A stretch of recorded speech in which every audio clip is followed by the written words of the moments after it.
palavra de Deus, irmãos. Mateus 28, versículo 19. Eu estou falando juntamente com os irmãos sobre o nosso credo assembleano. Eu falei primeiro sobre a palavra de Deus, depois eu falei sobre Deus, né? Semana passada eu falei mais alguns aspectos acerca de Deus. E eu disse aos irmãos, primeiro, nós cremos na palavra de Deus como inspirada por Deus, nós cremos na inspiração da palavra como nossa única regra de fé e prática. E semana passada eu terminei falando para os irmãos que nós cremos no único Deus, tá certo? Hoje, o segundo ponto do nosso credo diz assim, ó, nós cremos e professamos e ensinamos, né? Lembre-se que são 3 palavras, cremos, professamos e ensinamos, tá certo? Que o monoteísmo bíblico, ou seja, nós cremos no único Deus, um único, não existe 2 deuses nem 3 deuses, nós cremos no único Deus, e esse único Deus, que é único em essência e substância, indivisível por natureza, tá certo? E que subsiste eternamente em 3 pessoas, que são o Pai, o Filho e o Espírito Santo. Esses 3 são iguais em poder, glória e majestade, e distintas em função, manifestação e aspecto. Então nós vamos hoje falar, juntamente com os irmãos, começar a falar sobre a Trindade. Nosso único Deus subsiste em 3 pessoas. Para começar a falar, irmãos, esse é um tema que confunde a cabeça de muita gente. Essa história de Trindade, muita gente não sabe explicar a Trindade, tá certo? Muita gente não sabe dizer como que o nosso Deus se subsiste em 3 pessoas. Olha, eu vou dar um exemplo para vocês aqui. Vem cá, irmão Samuel. Irmão Samuel, nosso quarto dirigente, presbítero Samuel. Está aqui, ó, eu e o presbítero Samuel. Vocês concordam comigo que nós somos homens? Somos homens, não é? Os 2 somos homens. Somos, irmão, macho, não é? Verdade. Somos homens. Nós temos, irmãos, características de homens. As pessoas que nos veem na rua sabem que nós somos homens porque ela identifica na gente características de homens. Agora, embora eu seja homem e irmão Samuel seja homem, nós não somos iguais. Nós temos características parecidas, mas não são iguais. Por exemplo, a voz do irmão Samuel é diferente da minha, não é? O cabelo dele é diferente do meu, a estatura é diferente, os costumes são diferentes, não é? Ele é mais musculoso que eu, não é? Mais atlético que eu, né, irmãos? É verdade, mais bem-humorado. Não é verdade? Vocês concordam comigo? Apesar de sermos homens, nós temos características que são diferentes. Não é verdade? Que são características que nos fazem pessoas únicas. Por exemplo, se eu sair daqui e vier qualquer outro obreiro aqui, vem o presbítero junto, do lado do presbítero Samuel. Os 2 são homens e presbíteros da casa de Deus, mas os 2 são diferentes. Eles não são iguais, porque eles possuem características diferentes. O humor é diferente, né? O pensamento é diferente, tudo é diferente. Obrigado, você vai entender por que eu falei isso. Agora, se você pegar Deus, Jesus e o Espírito Santo, nós temos 3 pessoas. Que por que a gente diz que eles são iguais? Porque os atributos deles são iguais. Por exemplo, eu falei que o meu humor, que o irmão Samuel é mais bem-humorado que eu. Agora, em se tratando de Deus Pai e Deus Filho, eles são iguais. Eles são iguais, irmãos, em poder, em glória e em majestade. Por exemplo, os atributos de Deus, vamos supor, a onisciência, a onipresença, a onipotência, os 3 são iguais nesses aspectos. Em santidade, em soberania, em eternidade, os 3 são iguais. Se eles são iguais, eu posso dizer que eles são a mesma pessoa. Você está entendendo por que nós temos um único Deus que subsiste em 3 pessoas? Porque nas 3 pessoas nós encontramos atributos que são exclusivos de Deus. Por isso nós dizemos que os 3 são iguais, não é? Se você pega 2 homens gêmeos, né? Os gêmeos são até temas de filme e novelas por aí. Porque geralmente um é bom, o outro é ruim, o outro é mais ou menos. Não é verdade? Um é bem-humorado, o outro é mal-humorado. Um é bem sucedido na vida e o outro não, embora sejam semelhantes, tenham o mesmo semblante até, mas são diferentes. Agora Deus, Jesus e o Espírito Santo, ou seja, a Santíssima Trindade, eles são iguais, irmãos. Então por isso que nós temos um único Deus subsistindo em três pessoas, porque nós vamos encontrar atributos semelhantes nas três. Vocês entenderam isso? Então nunca mais vocês vão ter essa dúvida. Agora outra coisa, e de onde vem essa história de trindade? Quem foi que inventou isso? A própria Bíblia Sagrada, irmãos. Se você ler o livro do Gênesis, você vai ver que na criação, Deus disse assim, façamos, por exemplo, quando Ele foi fazer o homem, Ele não disse assim, eu vou fazer o homem à minha imagem conforme a minha semelhança. Ele não usou o pronome de primeira pessoa, eu, minha, não é? Igual a mim. Não, Ele disse assim, façamos o homem à nossa imagem, conforme a nossa semelhança, dando a entender claramente que havia mais de uma pessoa no dia da criação. Lá no Evangelho segundo escreveu João, a Bíblia diz em João capítulo 1, diz assim, que Deus diz, no princípio era o verbo estava com Deus, não é verdade? O verbo estava com Deus, ou seja, ele estava lá com Deus, não é? E o verbo era Deus. Identificando o que eu falei aqui, quando diz que o verbo era Deus, é por quê? Porque ele tinha o mesmo atributo de Deus, não é? Era o mesmo Deus em pessoas diferentes. Aí diz, tudo o que foi feito por Ele, e nada do que foi feito sem Ele se fez. Ou seja, Jesus estava lá na criação. Então na criação, a Bíblia fala também do Espírito que pairava sobre a face do abismo. Então nós temos no mesmo cenário, desde o princípio, nós temos o Pai, nós temos o Filho e nós temos o Espírito Santo. A passagem que a gente leu hoje, Mateus 28, é Jesus falando.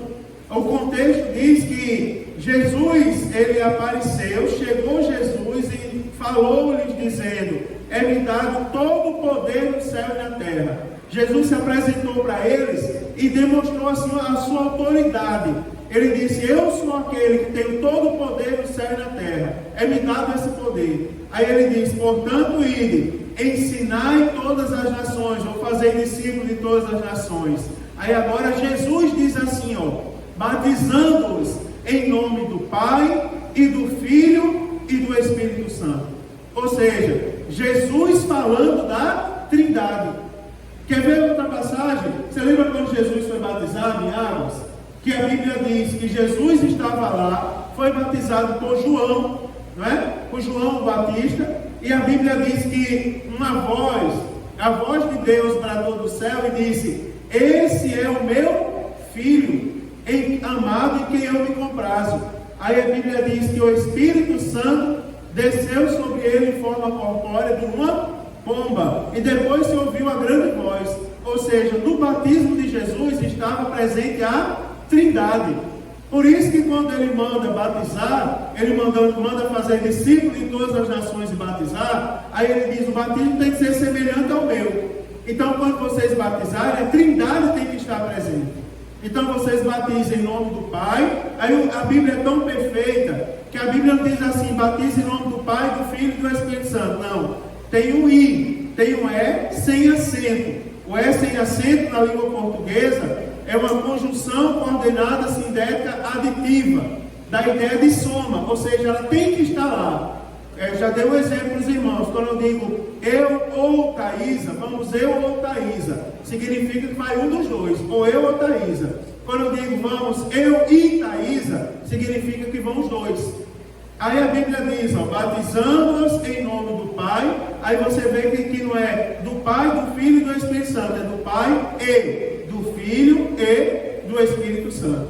Ou seja, tem a conjunção coordenada de soma, aditiva, não é, irmãos? Ou seja, o batismo tem que ser em nome da Trindade. Agora, irmãos, prestem bem atenção. Então nós temos a Trindade muito bem justificada na Bíblia Sagrada, tá certo? Se alguém perguntar para vocês, a partir de hoje, se isso é invenção da igreja, os irmãos vão dizer, não, já estava desde o princípio, no batismo de Jesus a Trindade estava lá, quando Jesus mandou os discípulos fazerem outros discípulos, Ele mandou batizar as pessoas em nome da Trindade também, o próprio Jesus. Agora eu vou falar para vocês uma coisa. As Escrituras claramente, vamos para a Bíblia Sagrada, as Escrituras claramente revelam que a Trindade é real e verdadeira. Então a gente tem testificado facilmente nas Escrituras que a Trindade é verdadeira. Irmãos, mais na frente eu vou falar sobre algumas seitas que negam a existência da Trindade. Irmãos, é assim, se eu tenho um único Deus que subsiste em 3 pessoas, significa dizer que da mesma maneira que eu levo Deus a sério, conforme nós falamos até semana passada, eu também tenho que levar Jesus a sério, e eu tenho que levar o Espírito Santo a sério. Não admitam brincadeira com nenhuma das pessoas da Trindade, porque não é brincadeira, eu estou falando de Deus, eu estou falando da Trindade. Uma vez eu dando palestra para casais, Francisco, eu disse assim: vocês lembrem e nunca esqueçam que triângulo amoroso para o mundo é sinônimo de pornografia, de coisa ruim, de prostituição. Agora eu disse, o relacionamento do crente tem que ser um triângulo amoroso. Sabe por quê, irmãos? Porque além do casal tem que ter Deus. Tem que ter Deus. E eu disse, vocês não podem brincar com o Espírito Santo no casamento de vocês. Vocês não podem brincar com Jesus no casamento de vocês. Vocês não podem passar uma noite sequer sem dobrar o joelho, toda a família, para agradecer a Deus por tudo que Ele fez por você. Você não pode deixar, irmãos, de honrar o nome de Jesus e de fazer as coisas no nome dEle. É verdade, não podemos deixar, porque isso é muito sério. A Bíblia Sagrada, ela revela claramente a Trindade. E tem uma coisa, uma só essência e substância em 3 pessoas. Lembre-se sempre do exemplo que eu fiz aqui, da encenação que eu fiz com o irmão Samuel. Agora eu vou mostrar uma coisa para vocês na Bíblia, como é interessante. É porque cada pessoa da Trindade, ela possui todos os atributos divinos. Quer ver uma coisa? Eu posso identificar, por exemplo, a onipotência em Deus, em Jesus e no Espírito Santo. Além da onipotência, eu posso provar nas Escrituras a onisciência, a onipresença, a soberania e a eternidade. Ou seja, atributos exclusivos de Deus, eu posso identificar em cada uma das pessoas. Quer ver? Vamos começar. Primeiro, a onipotência. Abra sua Bíblia aí em Efésios, capítulo 1, versículo de número 19. Efésios, capítulo 1, versículo de número 19. Nós vamos falar da onipotência. Efésios 1:19 fala da onipotência de Deus. Diz assim, em qual a sobreexcelente grandeza do seu poder sobre nós, os que cremos, segundo a operação da força do seu poder, se referindo à onipotência do Pai, do nosso Deus, tá certo? Agora, a Bíblia fala da onipotência do Filho. Quer ver? Vira as páginas da sua Bíblia aí, Apocalipse, capítulo 1, e versículo de número 8. Apocalipse 1:8. Diz assim, Jesus falando, em primeira pessoa, ele diz: eu sou o Alfa e o Ômega, o princípio e o fim, diz o Senhor, que é e que era e que há de vir, o Todo-Poderoso. Jesus falando, ou seja, que ele tem todo poder. Agora, quer ver uma coisa? O Espírito Santo também. Vire as páginas da sua Bíblia agora, Romanos. Carta do apóstolo Paulo aos Romanos, capítulo de número 15. Romanos capítulo 15, versículo de número 9. Ou versículo de número 19. Romanos 15, 19. Diz assim, pelo poder dos sinais e prodígios, na virtude do Espírito de Deus. De maneira, vou começar com o versículo, pelo poder dos sinais e prodígios, na virtude do Espírito de Deus. De maneira que desde Jerusalém e arredores até o Lírico tenho pregado o Evangelho de Jesus Cristo. Aí o apóstolo Paulo tem pregado, aí ele diz, pelo poder dos sinais e prodígios, na virtude Espírito de Deus. Ou seja, o Espírito Santo também é onipotente. Né, irmãos? Você vê que a Bíblia Sagrada fala das três pessoas com a mesma essência, com o mesmo poder. Quer ver uma coisa? Agora vamos para a onisciência. Né? Todo mundo sabe o que é a onisciência, né? Todo mundo lembra. Deus sabe todas as coisas. Quer ver? Localize na sua Bíblia o livro dos Salmos. Salmo de número 139. Salmo 139.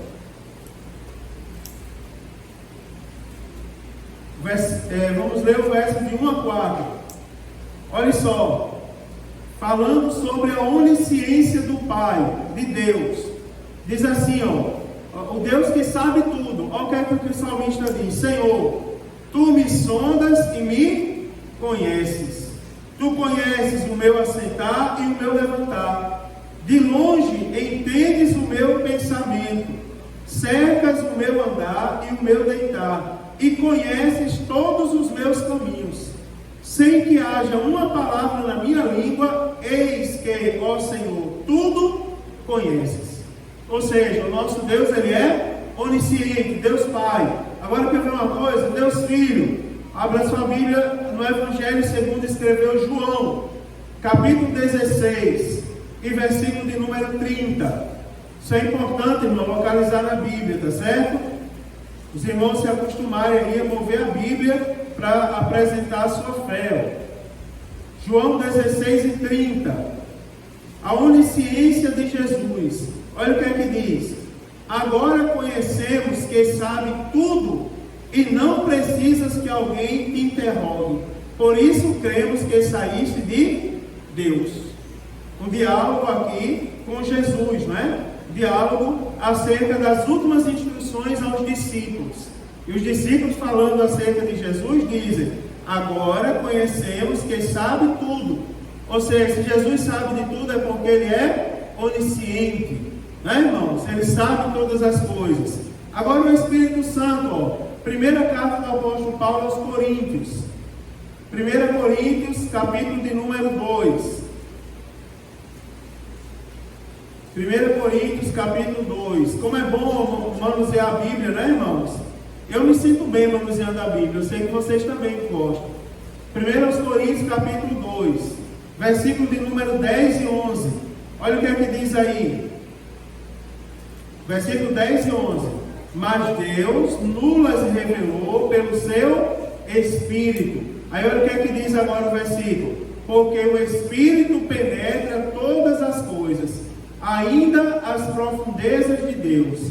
Porque qual dos homens sabe as coisas do homem, senão o Espírito do homem que nele está? Assim também, ninguém sabe as coisas de Deus, senão o Espírito de Deus. Ou seja, porque o Espírito de Deus, o Espírito Santo, também é o que? Onisciente. Olha só, irmãos, nós já sabemos que o Pai, o Filho e o Espírito Santo são onipotentes. Se eles são onipotentes, eles podem tudo. E agora nós sabemos que a Trindade também é onisciente. Quer ver uma coisa? Agora nós sabemos também, vamos saber que a Trindade é onipresente. Quer ver uma coisa? O Pai é onipresente. Abra sua Bíblia na carta aos Hebreus. Carta aos Hebreus. Eu mesmo estou localizando para tornar mais ágil, tá certo? Mas eu prometo que eu vou deixar os irmãos lerem. Próximo culto. Aí eu deixo os irmãos lerem ali também. Os irmãos ficarem de pé e lerem, que é importante, né? Os irmãos participarem. Olha só, acerca da onipresença. Mas é no próximo culto. Tá certo? A onipresença, Hebreus capítulo 4, versículo de número 13. Olha só, diz assim: e não há criatura alguma encoberta diante dele. Antes, todas as coisas estão nuas e patentes aos olhos daquele com quem temos que tratar. Tá certo, irmãos? Não há esconderijo diante do nosso Deus. Por quê? Porque Ele está em todos os lugares. Ele é onipresente. Tá certo, irmão? Ninguém pode se esconder de Deus. Nós nos escondemos uns dos outros. E às vezes até da gente mesmo. Mas de Deus, ó o dedinho, ninguém se esconde. Agora, sabia que de Jesus também ninguém se esconde? Olha aí, Evangelho segundo escreveu Mateus. Vamos lá, Evangelho segundo escreveu o evangelista Mateus, capítulo de número 18. Vamos lá, estou virando a minha bem devagar, para dar tempo a você virar a página da sua Bíblia. Evangelho segundo escreveu o evangelista Mateus, capítulo de número 18, versículo de número 20. Diz assim, irmãos, Mateus 18 e 20. Diz assim: porque onde estiverem 2 ou 3 reunidos em meu nome, aí estou eu no meio deles. Ou seja, Jesus é onipresente. Está certo? Não se engane, Jesus está em todos os lugares. Algumas pessoas não pensam que se esconde de Deus, né, irmãos? Não pensam? De Deus ninguém se esconde. Olha só, quer ver outra coisa? E agora, o Espírito Santo é onipresente? Será, irmão, que o Espírito Santo é onipresente? Será que alguém carrega o Espírito Santo na mala? Não tem algumas pessoas que ensinam isso por aí, não tem? Tem, irmãos. Tem pessoas que pensam que carregam o Espírito Santo na mala. Ninguém carrega o Espírito Santo na mala. Quer ver? Olha aí o Salmo de número 139, a partir do verso de número 7. Salmo 139, a partir do verso 7. Olha o que é que diz. Agora nós estamos falando de onipresença. Olha o Espírito Santo que também é onipresente. Diz assim, ó: para onde me irei do teu Espírito? Ou para onde fugirei da tua face? Presta atenção, para onde me irei do teu Espírito? Porque ninguém pode fugir do Espírito Santo. Porque ele está presente em todos os lugares, está certo? Também, irmãos, ó, versículo de número 8 diz: se subir ao céu, tu aí estás. Se fizer no sol a minha casa, eis que tu ali estás também. Verso 9: se tomar as asas da alva, se habitar nas extremidades do mar, até ali a tua mão me guiará e a tua destra me susterá. Não é interessante, irmãos? Isso acerca do Espírito Santo, não é? Vai ter um momento que o Espírito Santo não será mais consolador, mas ele estará presente, não é? Porque ele é onipresente. Não é verdade? Ele está em todos os lugares. Então, irmãos, o Pai, o Filho e o Espírito Santo, eu estou mostrando aos irmãos que eles são iguais, não é? Eles são iguais em essência e em substância. Quer ver uma coisa? Em soberania. Quer ver abra a sua Bíblia no livro do profeta Isaías. Isaías, capítulo de número 43. Deus é soberano. A gente canta aqui às vezes. Eu canto junto com vocês. Isaías 43, versículo de número 13. Olha aí, acerca da soberania. Diz assim: ainda antes que houvesse dia, eu sou. E ninguém há que possa fazer escapar das minhas mãos. Operando eu, quem impedirá? Né? Ou seja, o nosso Deus é soberano. Agora, o Filho é soberano, irmãos? Logicamente, vocês vão responder que sim. Agora, como provar na Bíblia, para a gente terminar aqui? E, sem querer, eu olhei para o relógio e vi que já vai na hora de terminar. Olha só, o Filho também é soberano. Efésios, você não pode se vingar de mim. Efésios, capítulo 1, versículo de número 21. Olha só, o Filho também é soberano. Efésios, capítulo 1, versículo 21. Olha o que é que diz: acima de todo principado e poder e potestade e domínio e de todo nome que se nomeia, não só neste século, mas também no vindouro, não é? Aqui está falando de Jesus Cristo. Se você olhar o versículo 20, diz que manifestou em Cristo, ressuscitando dos mortos e pondo à sua direita. Aí diz: acima de todo principado e poder, potestade, tá certo? Mostrando aqui a soberania de Cristo. Ele está acima, tá certo? De todo principado e poder, potestade, domínio e de todo nome que se nomeia, não só neste século, mas também no século vindouro. Ou seja, Jesus está acima, Ele é soberano. Agora a soberania, será que o Espírito Santo também é soberano? Olha aí, segunda carta do apóstolo Paulo aos Coríntios, 2 Coríntios, capítulo de número 2 Coríntios, capítulo de número 3. 2 Coríntios, capítulo 3. Versículo de número 17. Olha o que é que vai dizer aí, irmãos. Ora, o Senhor é Espírito. E diz assim: e onde está o Espírito do Senhor, aí há liberdade. Não é? O Senhor é Espírito. 2 Coríntios 3 e 17. Tá certo? Ou seja, você pode pegar o versículo ao contrário, ou na versão Almeida atualizada, que vai falar acerca da soberania do Espírito, mais claramente. Tá certo? O Espírito do Senhor é soberano. Então, irmãos, eu estou mostrando para vocês acerca da Trindade. O Pai, o Filho e o Espírito Santo. Eles são onipotentes, oniscientes, onipresentes e eles são soberanos. A Trindade tem os mesmos atributos. Agora, irmãos, sabendo disso aí, a gente tem que descansar o coração, não é? Sabendo com quem nós estamos lidando. Nós somos crentes assembleanos. Como crentes assembleanos, nós cremos no único Deus, que subsiste em 3 pessoas: o Pai, o Filho e o Espírito Santo, que são iguais, irmãos. Tá certo? Em poder e essência, são iguais. Não é, irmãos? Louvado seja Deus, que nós temos a quem nós recorremos. Nós temos um Deus todo-poderoso no céu, a quem, por exemplo, nós oramos. E nós oramos a Deus, e a Bíblia diz: tudo quanto pedires ao Pai em meu nome, nós oramos em nome de Jesus.